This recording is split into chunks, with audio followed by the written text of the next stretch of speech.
Good afternoon, everybody. Welcome back to another episode of SFE Stories. I'm Billy Bolton. I serve as the Assistant Dean of Students for Development and Student Leadership and Director of Sorority of Training Engagement here at Iowa State. I'm excited to bring you another episode of SFE Stories, where we share a little bit more with you about our alumni, our students, and their experiences, and how sorority and fraternity has met or means so much to them. So today, I'm thankful to be joined today by Stephen French. Stephen is a member of Alpha Tau Omega, and Stephen, welcome to the show. Hey, Billy, appreciate you having me on, and I'm excited to be here and talk all things Greek life and ATO and just kind of where it's helped me get to where I am today. So again, appreciate you having me on. Yeah, I love that. So maybe that's where we start. Why don't you tell us a little bit about your story, how ATO came to be, and what you do today? Who is Stephen French? That's the big question today. Yeah, so currently today, I live and work in Fort Worth, Texas, with my wife, Mary Claire, and our 8-month-old son, Miller. We've got 2 cute little Morkies. One of them scratching at the door right now, trying to get in here. Work from home during a pandemic. Things you never thought you'd ever admit, but here we are. And then kind of, a brief synopsis of where I've been. So I work at Texas Motor Speedway here in the Dallas-Fort Worth area. And then I previously worked at the Iowa Speedway over in Newton, Iowa, right out of college. And then obviously I graduated from Iowa State back in, it's scary to say this, but the year 2010. So I'm already 10 years post-college, and I'm just glad I still got hair. So I'm thankful for that. So. Awesome. So Stephen, tell us a little about ATO. How did you come to get connected with a fraternity? What drew your attention to Alpha Tau Omega? What made you want to be a brother? Well, several of my high school friends, as well as my twin brother Sean, we all went to high school together, obviously, and then I stayed back in Sioux City, which is where I'm originally from. My freshman year, they all went and joined ATO back in the fall of 2006.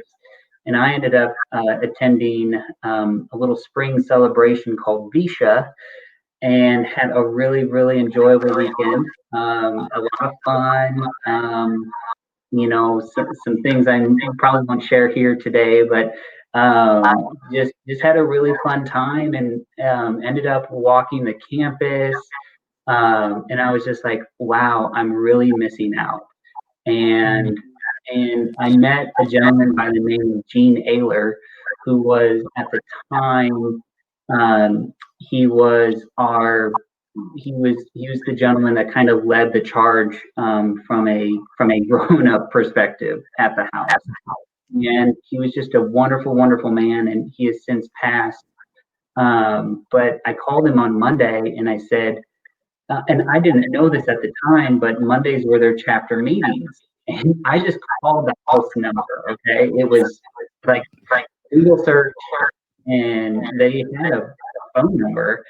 And one of the guys picked up in the house, and I said, "Hi, is Gene Ayler there?" And they're like, "Yeah, he is actually." And so I talked to Gene, and I said, "Hey, Gene, this is Steve French.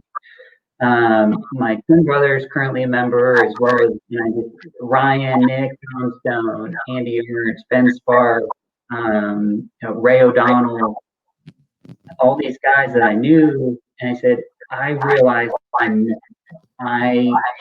to be there. I miss, at the time, my friends I already knew, but then I visited, and it was like I was fast friends, and I knew everyone there, and everyone was like, like just, hey, what's going on, and just made me so welcomed. And I was like, I need to transfer down there. So I applied to Iowa State that afternoon. Before I even called Gene, I was like, hey, I'm good. And Gene, so I was talking with him, and he basically like hung up the phone. He's like, hey guys, I already got one recruit for fall 2007. How many do you guys all have? And so it was kind of like a kick in the butt to get moving. And Gene, he was a wonderful man, and he he was a huge help in kind of getting me down there. But then, I just transferred in fall of '07, and one of the best decisions I ever made. I love that. There's so many pieces of that story that I think are really important and relevant. One, Visha did what it was supposed to do, and I think Visha had a reputation here in its last couple of years, and people forget that the original intent of Visha was to be a giant open house for Iowa State, and for students to see how wonderful of an institution this is. I know that when I first came to campus in 2013, it was my first time ever coming to the state of Iowa. And my experience in learning about Iowa was Iowa State University. And I tell my friends all the time that they forget how much, or they don't even forget because they don't even know, but they don't even know how wonderful of a place Ames, Iowa and Iowa State University is. And once you've been here and you've had an experience here, everything else feels like you're missing out. So I can definitely resonate with that and understand that perspective. Yeah. And springtime in Iowa, fall time in Iowa, it's beautiful. And that, I want to say that was April, early to mid-April. And then I was just like, at the time when I was a freshman in college at Morningside, which again, great college. I don't have anything bad to say about it. Just I felt my calling to Iowa State, and I'm a networker. I think I like talking to people. I like hearing their stories, and I just felt like, hey, my network at Morningside was big, and I knew a lot of people and had great friends, and it was like steroids and just let's go, baby, and and hey, at the time it was like, oh my gosh, look at Jack Trice Stadium and Hilton Coliseum, all right there, and it was like this huge campus. But then, like, once you kind of broke it down, you're like, okay, well, if I walk 5 minutes this way, I'm at Jack Trice, and if I walk 5 minutes this way, I'm at the Jardine Business Building or something, and that's why I ended up going with was a business major, and I think I had a really fun campus tour when I went down there for the very first time, and it was just beautiful, and I think that's what I enjoy. Kind of being outside and working on the yard and gardening and all that stuff, and you go there to that campus, and you're just like, this is just beautiful. It wasn't just like one thing. Kind of Iowa State, it was kind of the whole package. So. Yeah, so you got to see all the things that people really love and adore as you had friends kind of showing you around. Yeah. I had a good experience. I feel like I got tricked a little bit because I landed at the airport at 10 o'clock at night. Drove through the dark to Ames. I woke up in the morning, saw how great of a town this is. And then I left Ames at 4 o'clock in the morning the next day, right? So I was out. That's like a Vegas trip, baby. That's like a Vegas trip. You can't be sleeping at any time. It's just show up and all right, we're going. Right. Doesn't matter. But I don't know if you saw this when you went, but it was just everything was just so. It was just, hey, right there at my fingertips, and I think that's what really helped me realize, wow, this is where I need to be. I can see myself. It didn't feel any different than what I was used to growing up. I felt like it was a really easy. I don't know if transition is the right word, but I felt like it was a really easy opportunity to just go there and not miss a beat in life, and that was important to me. I love the other thing that you said too about that you met this one guy, Gene, right? And I think Gene's story is really important. I think most of us, when we think back to our sorority or our fraternity experience, we can usually pinpoint one person that started with. And I'm sure your twin brother, Like, Well, we won't give the guys in the house any credit. We'll give our chapter advisor all the credit, because he would always end the chapter meetings with, hey, look to your right and tell them that you're one of the best young men in America, and then look to your left, you're one of the best young men in America. And it was just like this constant. He just wanted everyone to know that, hey, you might have a down day, you might have a rough day, you may have gotten a bad grade on a test and you thought you knew everything. That happened to me once or twice. And he just wanted everyone to know that, hey, there's such a much bigger world out there, and we're just trying to get you ready for it. And no matter what a piece of paper says, you really are one of the best young people out there. And if you believe that, you kind of are what you believe, and you go where you look. And if you're always looking down and you're always unsure, you're always going to be that way. And he just wanted people to know and have the confidence to go out there and be the best they possibly can and change the world. And you don't need to go and be the president of the United States to change the world. If you go and raise some money and jump in Lake Laverne and you freeze because of the polar bear plunge, one, it's a really fun experience. It's a terrible experience, but it's very rewarding, and it goes to a great, great cause. And it's things like that that I think are just really important.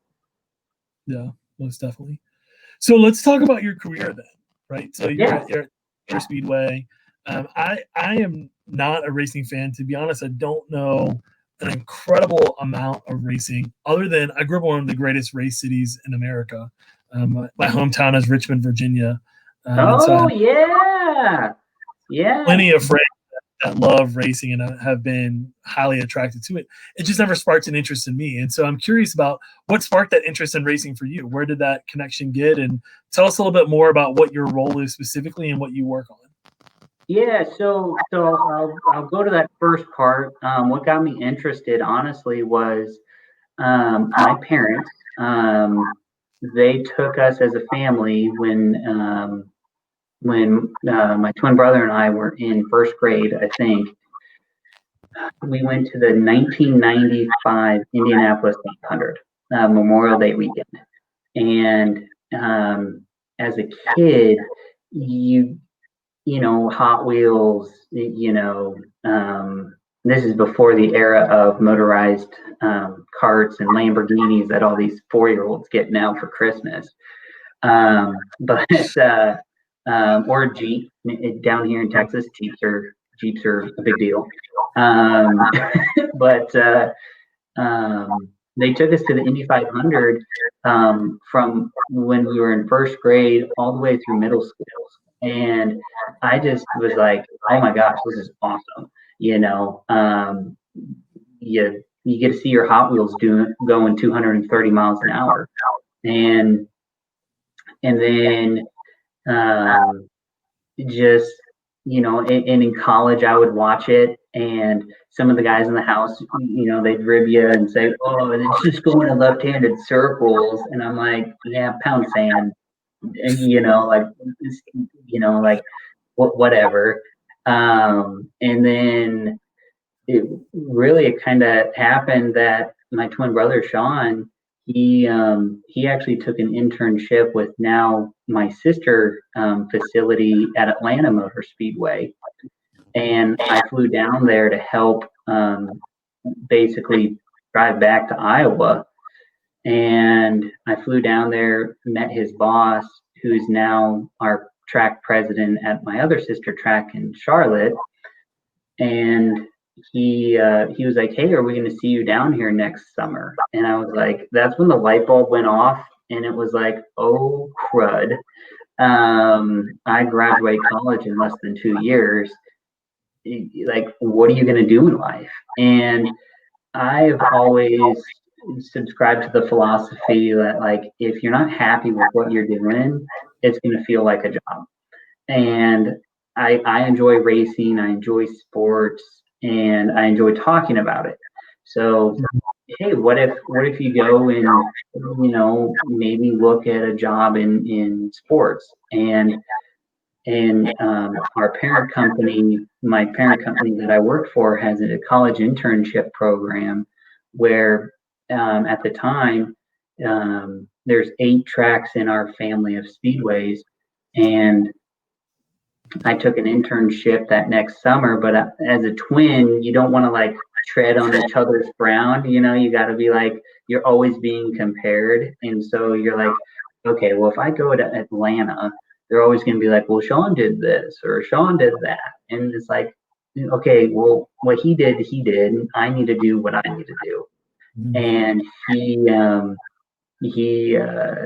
so it kind of opened my eyes to the opportunity, and I applied at actually Texas Motor Speedway, and got the internship, and then I was like, okay, where am I going to live?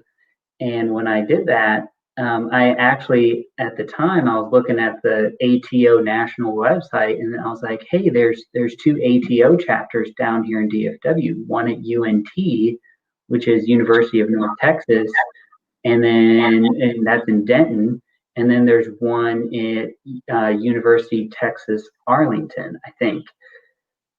And I was like, well, Denton's like 10 minutes away from the speedway. So I reached out to the chapter president there. His name's Taylor.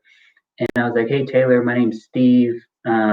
Moving down, working for TMS this summer. Like, do any of you guys have a sublease I can get?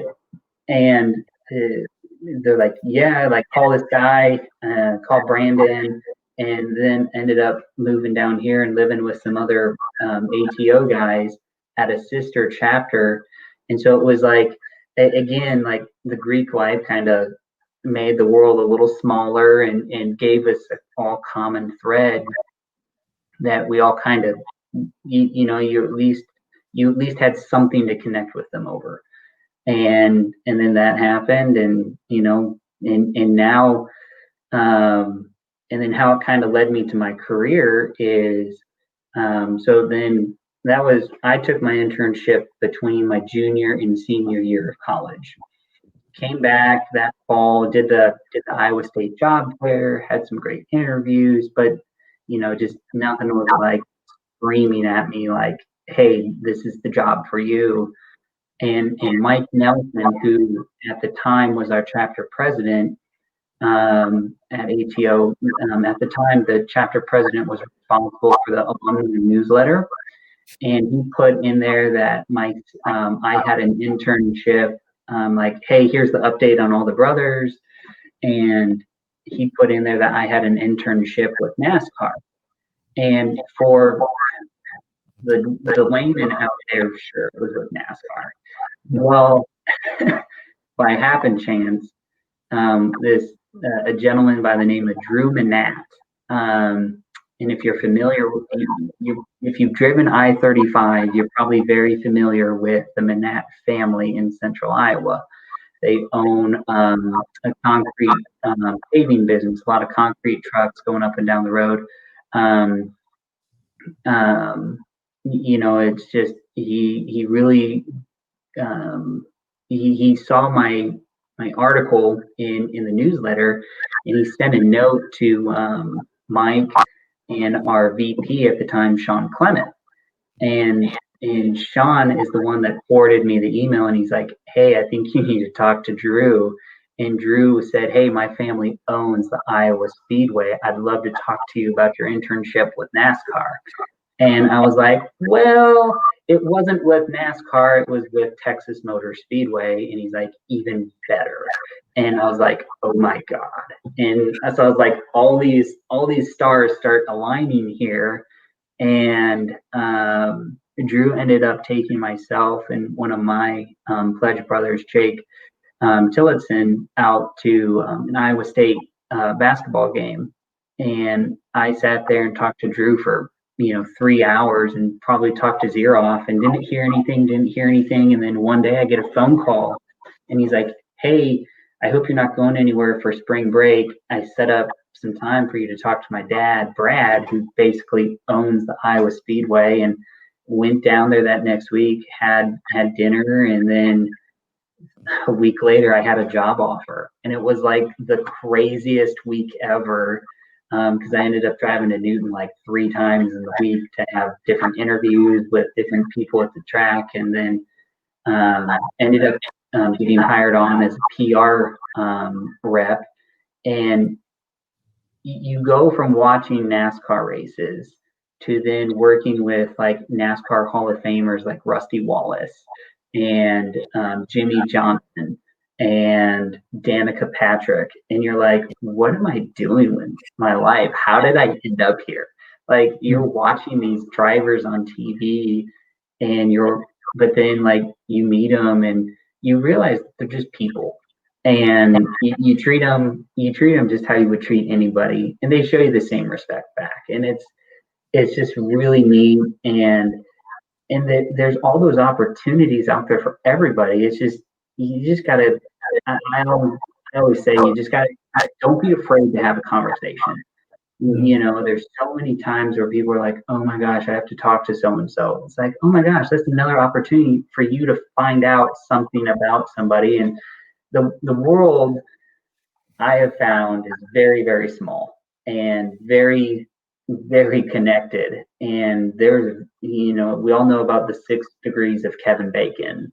Well, I think in today's world, it's like 3. You know, it's like the 3 degrees, and somebody you know knows somebody who knows somebody and knows that person. And it's crazy how it all works out. I love that, and I love that you kind of hit on this concept of networking, which we so often talk about in sorority and fraternity. Of this is a huge benefit of our organizations, right? Is you join an organization, you get this larger network, whether it's a place to live when you're in an internship, or whether it's an alum who has a connection to a job. I think that matters. Yeah, and that our students sometimes don't tell the best story. So I think a lot of times our students are afraid to share their story and to share the programs they've been a part of, or even our chapters. I hear this from our chapters all the time is, oh, well, we just did what we were supposed to do. While I love the humble attitude, I also recognize that if you don't share that, hey, we open our doors this summer to, you know, a guy from Iowa to come live with us because he had an internship here and is a great example of brotherhood in action, right? Telling a simple story like that, I think, helps build that connection, that network. Yeah, and really, I think one of the best gifts I've gotten from my parents is the ability to just connect with people. And I'm not a brain surgeon. I'm not going to be the guy that figures out how to solve the worldwide pandemic going on right now in the world. Maybe you are, Billy. I'm not.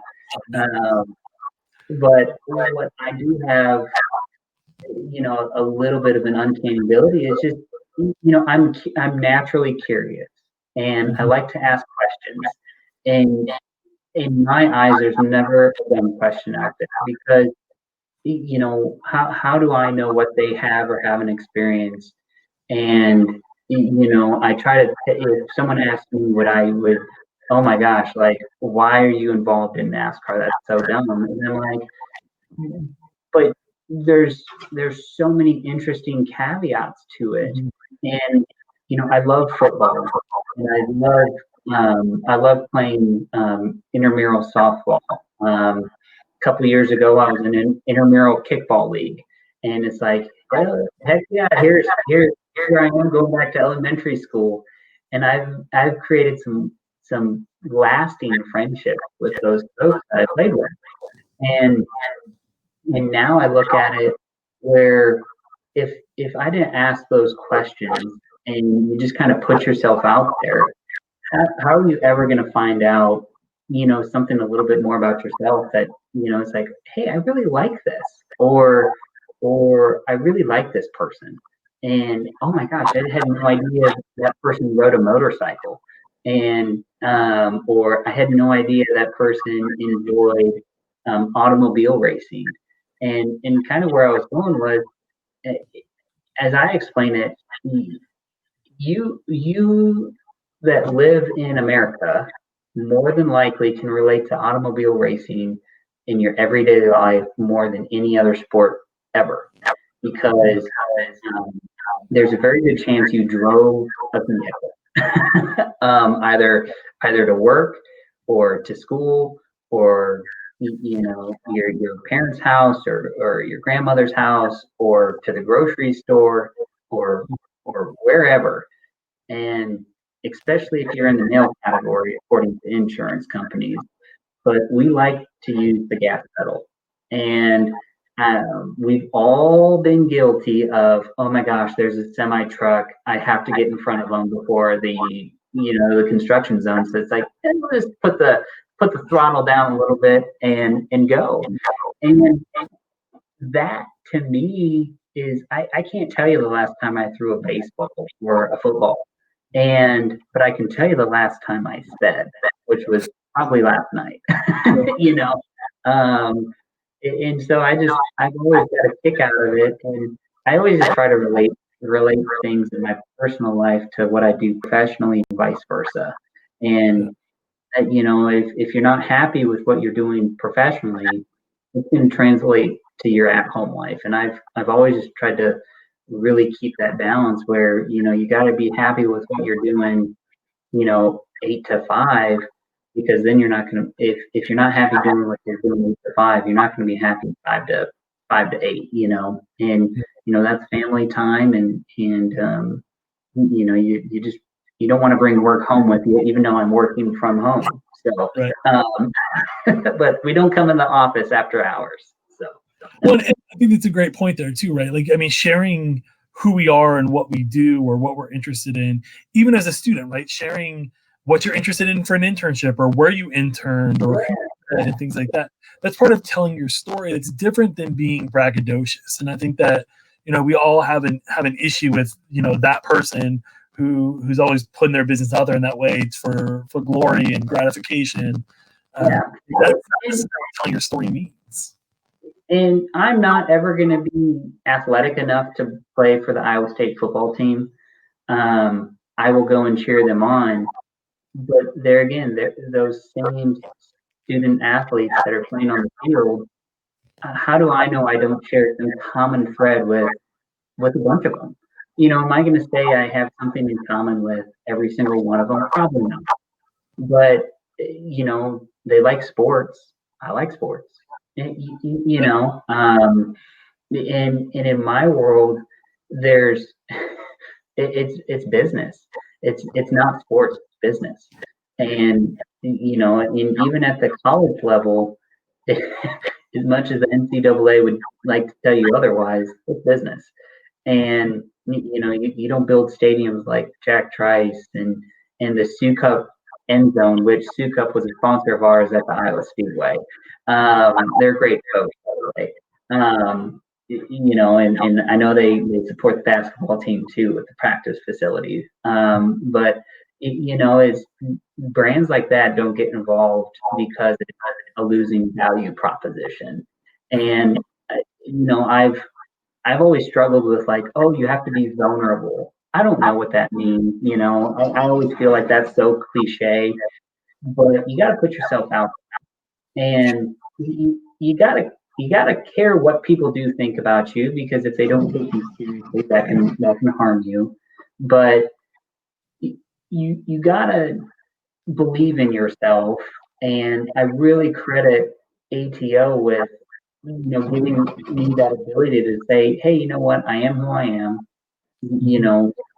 They kind of build you up, but you're your own unique person, and I really think that's important for young people to know and understand. Is one, you can never stop learning, you can never ask enough questions, and you can never listen enough.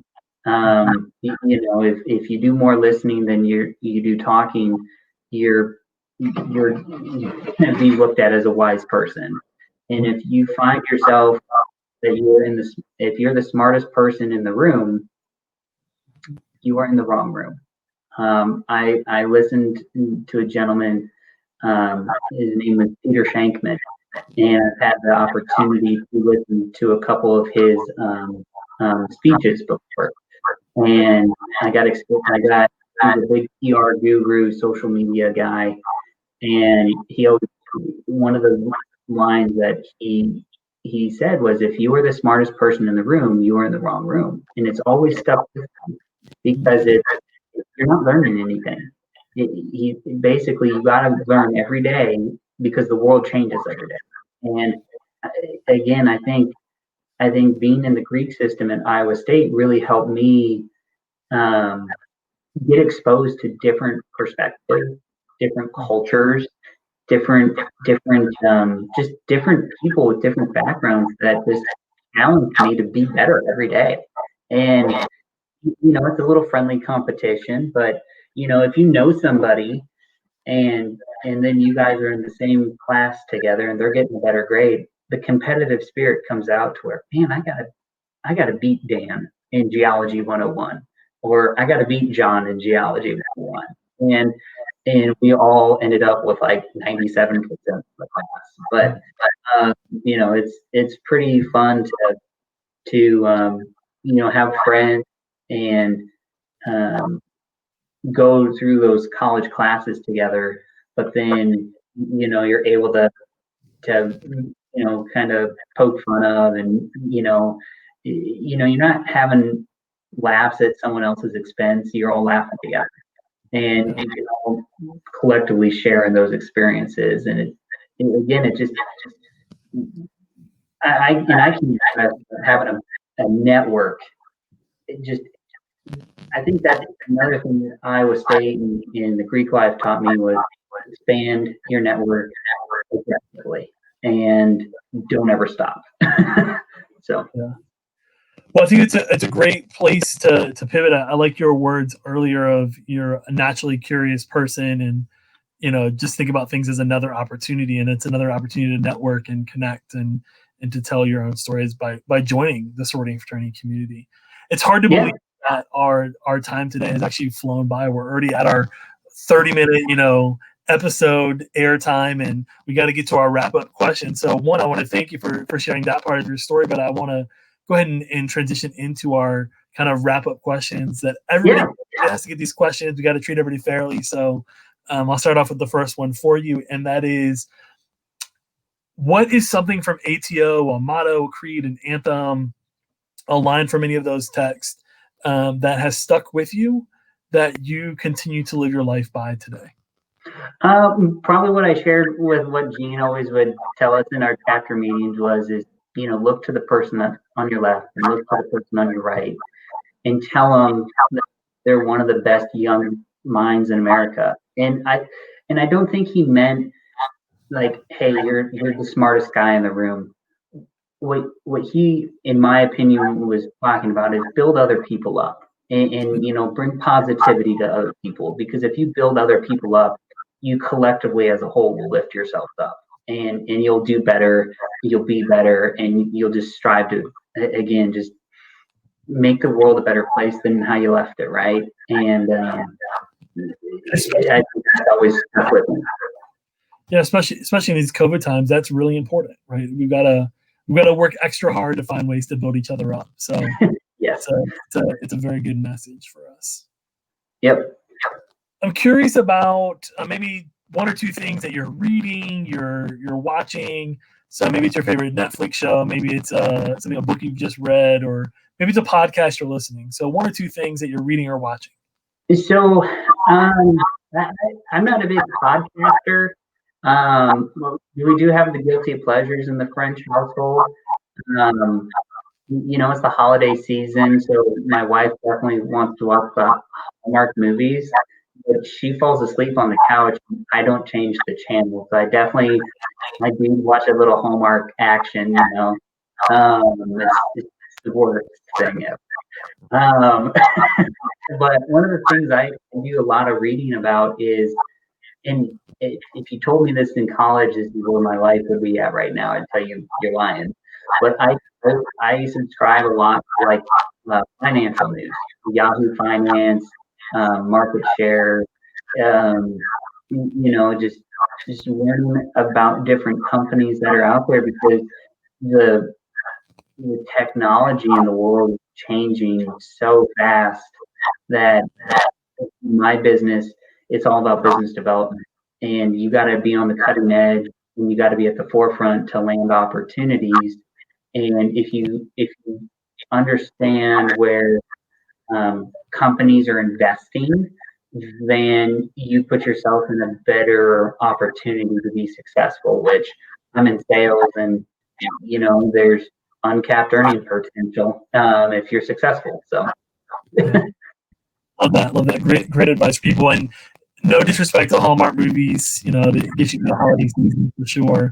I've been known to watch a few as well. Just for me, not before December 1st. I have a hard and fast rule that I gotta wait till the 1st of December. But this year is tempting me. I don't know if you I don't know if you caught on, but every single one of those is like a New York high-level executive goes back and finds the guy cutting Christmas trees, and turns out he's the heir to like the Walmart fortune, and they fall in love and get married. I don't know if you've also surmised that from every Hallmark movie you've ever watched, but that's more or less what I've gathered out of every Hallmark movie. And at first you have to tell yourself, no, you're not going to do it, and like tempted to go back to New York, and then you can come back. Yeah. Oh, I got the job offer I was waiting for, and all this stuff. So, yeah. Most definitely. Well, that definitely brings me joy to watch those Hallmark movies. But that is actually our last and final question I want to ask you: is what is it that brings you joy? Well, right now, and I mentioned this at the very start, but my wife and I had our first child. His name's Miller. I went from a work from home status on Tuesday, March 17th, and he was born on Wednesday, March 18th. So first time parents in a global pandemic. And it's been a little unsettling at times, but he's now to this age where he's starting to crawl, and everything's funny. I try to juggle things and he just giggles up a storm, and there's very few things. I feel like if we put him on the national news and just people saw him giggling and laughing, they would not be so cynical. So he definitely is. We'll just turn the TV off, and he'll play with the dogs, and he just thinks his mom and I are just the funniest people ever. And it's like, hold on to that. And it's scary that he's already 8 months, because it's flowing by, and I'm like, where's these last 8 months gone? And so that's definitely one thing that brings us joy. Is he's just happy, healthy little dude, and we're able to spend a lot of time with him. Awesome. Well, congratulations to the French household. Oh, thank you, Billy. Thrilled for you, and glad that that's a new addition to the family and something that's bringing you joy this year. Yeah. And again, I can't say enough positive things, and I'll end on this. And I practice what I preach. And if you guys ever have any students that are interested in sports, sports business, the Dallas-Fort Worth market, I would be more than happy to connect, and I will offer assistance however and wherever I can, because a lot of times, those doors were open for me, and I like to return the favor. So if there's ever any, students there in the Greek life system that, hey, I've thought about going into sports, do you have any best recommendations? I don't know if they're best recommendations coming from me, but I can certainly tell you what helped me.